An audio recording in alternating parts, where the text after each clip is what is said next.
Thank you. क्या चल रहा है? कुछ ज़्यादा नहीं चल रहा है पर बहुत कुछ चल रहा है, जैसे आराम कर रही हूँ, अच्छा वक्त बिता रही हूँ। जो शूटिंग के दौरान करने का वक्त नहीं मिलता वो एंजॉय कर रही हूँ, अपनी बेटी के साथ समय गुजार रही हूँ।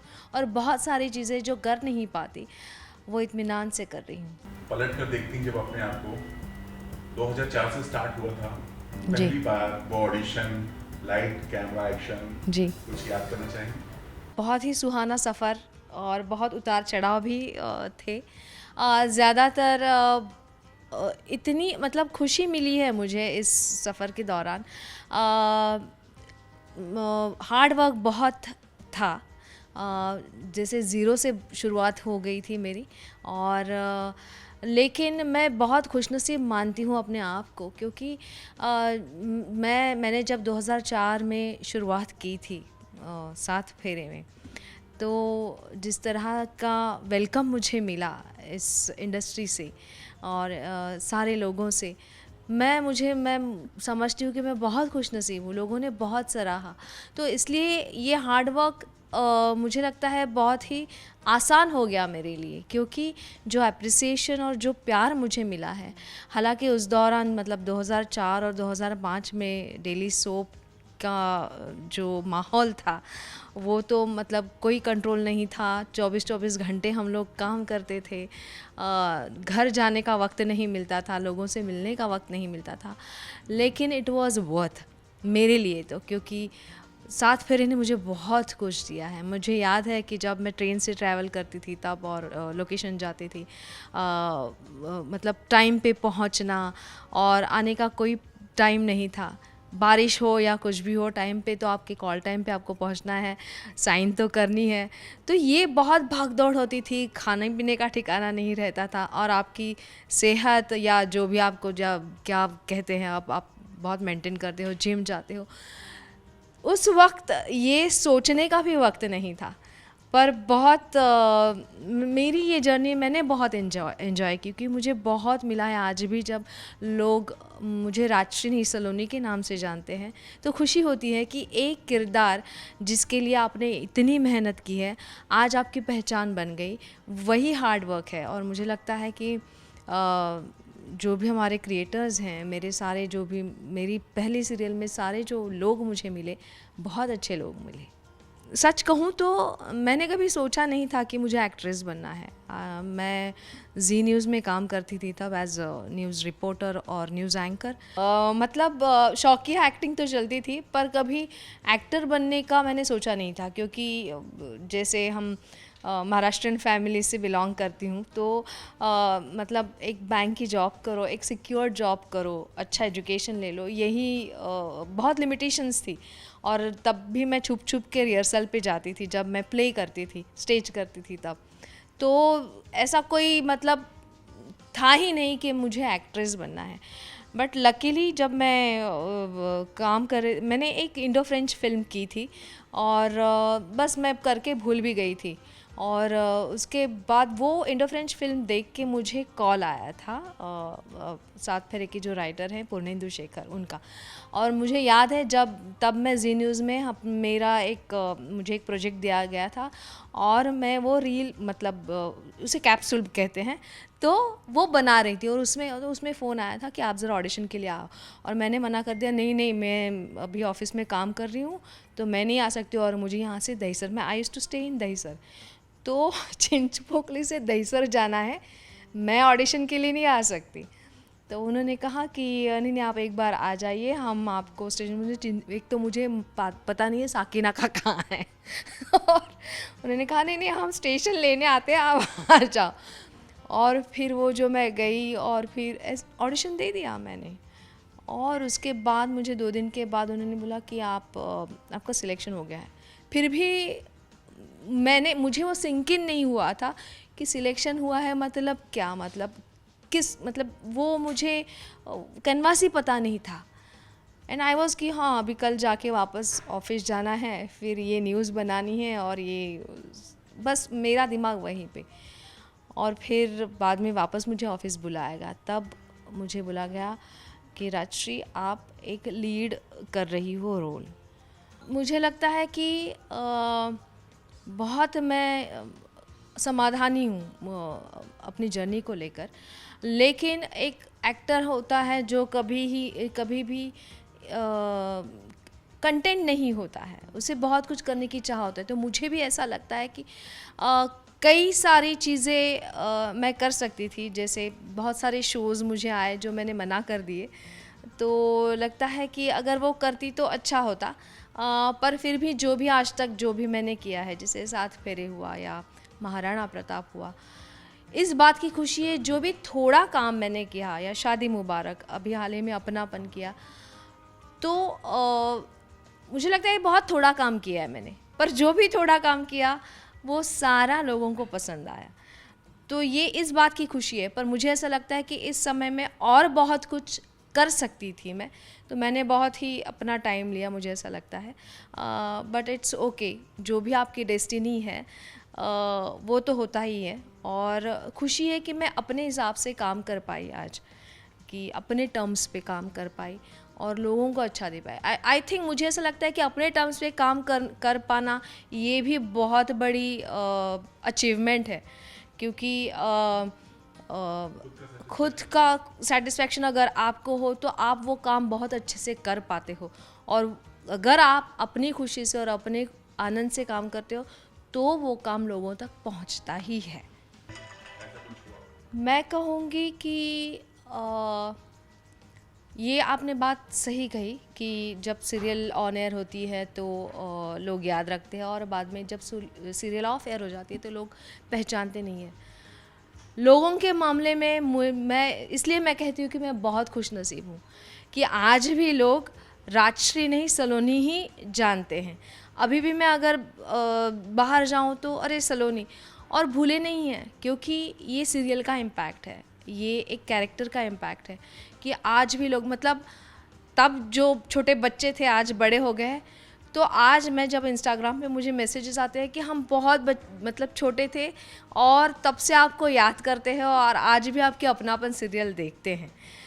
तो इसलिए मैं कहती हूँ कि मैं बहुत खुश नसीब हूँ कि जब मेरी सीरियल ऑन एयर नहीं भी थी तब भी लोग मुझे याद करते थे और पहचानते थे, आज भी मुझे पहचानते हैं। तो यही कहूँगी कि इसलिए क्योंकि मैं समाधानी हूँ कि अगर मैंने सात फेरे के बाद थोड़ा गैप लिया, फिर महाराणा प्रताप के बाद थोड़ा, क्योंकि आई हैड माई बेबी, तो फिर भी लोगों को अभी जयवंता बाई भी याद है। जैसे अगर राजस्थान में आप जाओ या कोई भी राजस्थानी अगर हमारी सोसाइटी में भी बहुत रहते हैं तो उनको तो महाराणा प्रताप ही याद है। तो मेरे लिए ये नहीं हुआ कि आपकी ऑन एयर नहीं है तो, बट दे आर वेटिंग कि आप अभी नेक्स्ट कब आ रहे हो।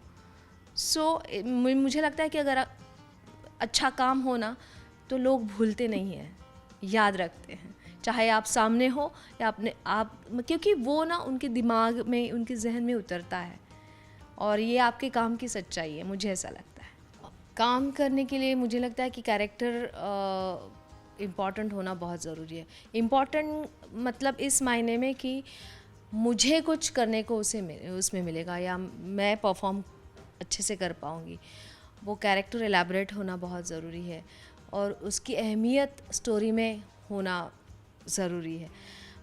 दूसरी बात तो जैसे बाकी सारी चीज़ें तो बहुत मतलब एक्टर को कंसिडर करनी ही पड़ती है, जैसे लोग कौन है, क्योंकि अगर माहौल अच्छा ना हो तो मुझे लगता है वो मेरे लिए बहुत दिक्कत हो जाती है कई बार कि मैं परफॉर्म नहीं कर पाऊँगी अगर बहुत ही माहौल नहीं अच्छा हो तो ये ही चीज़ें हैं। बाकी काम चुनते वक्त मुझे कोई पर्सनल टाइम मिलेगा या मैं कितना थोड़ा ही काम करके मैं वहाँ से निकल जाऊंगी, ये मेरे लिए इम्पॉर्टेंट नहीं होता।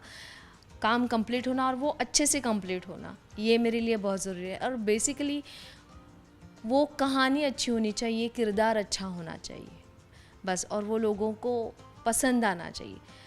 मेरे लिए ऑडियंस बहुत इम्पॉर्टेंट होता है जब मैं कोई भी काम चुनती हूँ, क्योंकि वो अगर ऑडियंस में मतलब जब मैं कैरेक्टर पढ़ती हूँ तो वो ऑडियंस तक ऑडियंस किस हद तक उसे एक्सेप्ट कर पाएगी या किस हद तक आप उसे कन्विंसिंगली पेश करोगे, ये मेरे लिए बहुत इम्पॉर्टेंट हो जाता है। ये शुरुआत के दौर में बहुत दिक्कत होती थी मुझे, क्योंकि मतलब कोई क्रिटिसिज्म और ये डिस्टर्ब हो जाती थी। पर बाद में पता चलता है कि ये सब कहानियाँ होती है 2 दिन की, और ये ज़रूरी भी होती है, तभी तो आप मतलब चर्चा में रहते हो।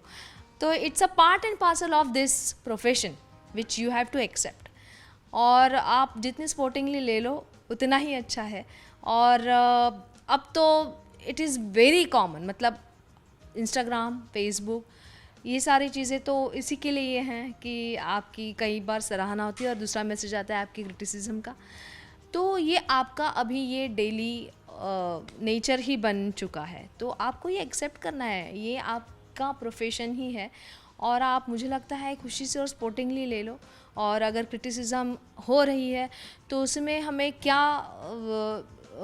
क्या सुधार आप ला सकते हो, take it light, positively, I would say, मैं कहूँगी कि उसे पॉजिटिवली ले लो। मेरा तो यही मानना है कि अगर कोई क्रिटिसिज्म करता है, जैसे मराठी में एक कहावत है, निंदकाचे घर असावे शेजारी, तो क्रिटिसिज्म होना बहुत ज़रूरी होता है। अपनी कमियां पता चलती है, आप सुधार लाते हो और मज़ा आता है, मज़े लेकर काम करो तो और भी अच्छा होता है। मुझे ऐसे डायरेक्टली किसी ने ऐसे कोई ऑफ़र नहीं दी थी, पर मुझे इंटेंशन उनके पता चल गए थे, क्योंकि जैसे ऐड के ऑडिशन के दौरान या ऐसे कुछ बैकग्राउंड पूछते थे, या किसी अनजान जगह मिलने के लिए बुलाते थे, instead of any particular office कि आप यहाँ आ जाओ। तो मैं सोचती थी कि यहाँ पे इस बंदे ने क्यों बुलाया है, और फिर मैं अलर्ट होती थी कि नहीं, मुझे नहीं जाना है। फिर वो कितनी भी बड़ी ऑफ़र हो, कितना भी बड़ा प्रोजेक्ट हो, नहीं, मुझे नहीं आना है। सो आई वॉज़ वेरी कंटेंट कि अगर मेरा एड में नहीं हुआ कुछ तो आई वॉज़ एजुकेटेड, मैं जॉब करने में भी खुश थी, या I am LLB graduate, law graduate, तो मैं उसमें खुश थी। तो आपका एक एजुकेशनल बैकग्राउंड हो तो और भी अच्छा, आपके पास ऑप्शंस होना बहुत ज़रूरी है। एक ही चीज़ पे आप अटके रहोगे तो आपको कॉम्प्रोमाइज़ आप कॉम्प्रोमाइज़ करने पर मजबूर हो जाओगे।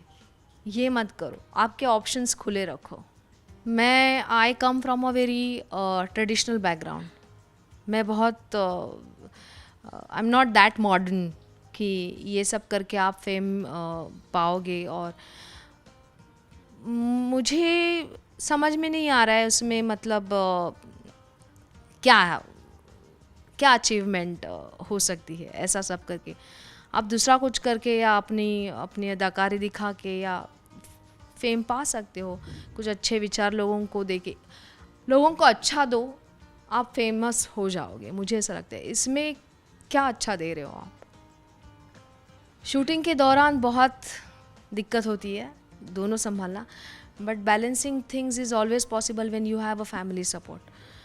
और touchwood I have a good support of my husband. तो जब मैं शूट करती हूँ या क्योंकि जैसे अब मैं शूट नहीं कर रही हूँ तो सारी जिम्मेदारी घर की मेरी होती है, so when he is working तो हम ये डिवाइड कर लेते हैं। And luckily touch wood my daughter is very supportive. उतनी दिक्कत मुझे नहीं होती है, उसे समझ में आता है कि माँ शूटिंग पे गई है, और फिर फ़ोन करके शी विल टेल आप अपने शूटिंग एंजॉय करो। She is hardly enough 6 years old, तो बहुत समझदार है। मुझे एक ही बात समझ में आती है कि कोई भी इस चीज़ आपको बैलेंस करनी है तो आपको सपोर्ट लेना बहुत, और time management. I am expert in time management कि कौन सी चीज़ें कब करनी है, ये मेरा शेड्यूल बहुत रेडी रहता है और उस वक्त पे वो चीज़ होनी ही चाहिए, तो इजी हो जाता है। जैसे मैं बहुत कम राय लेती हूँ किसी की, क्योंकि मेरी सोच कई बार अलग होती है, पर कई बार अगर कन्फ्यूजन में हो जैसे कैरेक्टर को लेके, तो मैं उनका क्योंकि बीइंग एन एक्टर वो भी एक्टिंग की बात समझते हैं, तो उनसे कई बार मैं सलाह लेती हूँ और मुझे बहुत हेल्प होती है। कई बार जैसे कोई प्रोजेक्ट चुनना हो तो उनके साथ मैं बहुत डिस्कस भी करती हूँ, तो उनकी हेल्प मुझे होती ही है। सो ही इज़ माई क्रिटिक भी। एक्चुअली घर में सबसे बड़ा क्रिटिक तो वो कई बार, क्योंकि कई बार अगर ये ऐसे नहीं करना चाहिए तो कई बार मेरा झगड़ा भी होता है, तुम्हें नहीं समझ मैंने ऐसा क्यों किया है। एंड वो एक बहुत अच्छा ये होता है कि हमारा डिस्कशन कई बार झगड़े पे भी उतरता है कि ये तुमने नहीं करना चाहिए था या ऐसे रिएक्शन नहीं देनी चाहिए थी। तो ये एक्टरों का जो ये होता है ना, झगड़ा होता है, that is very beautiful. I want to do a nice web series, something like I loved Arya.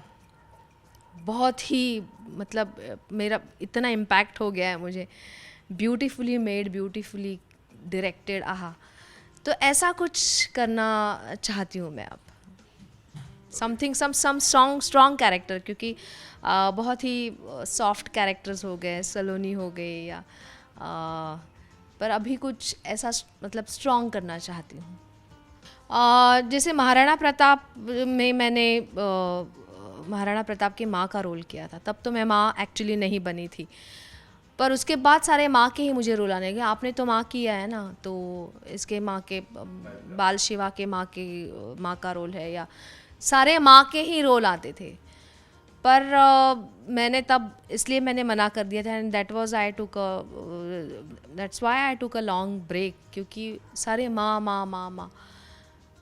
और माँ बनने के बाद भी अगर मैंने माँ का किरदार किया है तो that was a prominent role. वो माँ की कहानी थी, वो बच्चे की कहानी नहीं थी। तो you have to make choices very carefully कि आप क्या चूज़ करो। अगर माँ का किरदार भी है तो कहानी में उसकी क्या अहमियत है, वो माँ की कहानी होनी चाहिए। ये मेरे लिए बहुत ज़रूरी हो गया था। और मुझे लगता है कि बच्चे होने के बाद I think there are many actors. Shweta Tiwari, मतलब कौन कहेगा कि आप माँ हो। सो आई थिंक मुझे लगता है कि बहुत सारे ऐसे एक्टर्स हैं मेरे एरा के या जो भी सात फेरे से, they are giving tough competitions to all new girls, and it's always a healthy competition, मुझे ऐसा लगता है और मुझे बहुत मज़ा आता है। तो it depends on how you deal with all these offers। आपको क्या करना है ये अगर आपके दिमाग में क्लियर हो, तो मेरे दिमाग में ये क्लियर था, अगर माँ ही करना है। महाराणा प्रताप के दौरान तो मैं माँ भी नहीं थी, फिर भी मैंने माँ का किरदार किया क्योंकि वो महाराणा प्रताप की माँ थी, and she had a major role in Maharana Pratap's life, इसलिए मैंने वो किया, and I am very happy for that. और अगर अभी भी मुझे माँ के रोल आए तो मैं ये देखूँगी कि वो माँ क्या कर रही है, सिर्फ रो रही है और बच्चे को संभाल रही है, तो मैं नहीं करूँगी। मुझे लगता है कि आप एक तो अपने आप पर विश्वास रखो और and believe in your destiny. आपके साथ अगर आप अच्छा सोचते हो तो आपके साथ अच्छा होगा, एंड बिलीव इन वर्क। आपके काम पे विश्वास रखो और दिल से काम करो, आपको कामयाबी मिलेगी। बहुत जल्द आना चाहती हूँ और बहुत काम करना है, अभी बहुत ही काम करना है। अब अच्छे रोल्स करना चाहती हूँ, ख़ास तौर से अगर वेब सीरीज़ हो तो मुझे बहुत खुशी होगी, और खुशी रहती है अगर मैं ऑडियंस के सामने हूँ तो। और आज तो बहुत ही अपॉर्चुनिटीज़ भी हैं अच्छी, तो बहुत जल्द आऊँगी आपके सामने।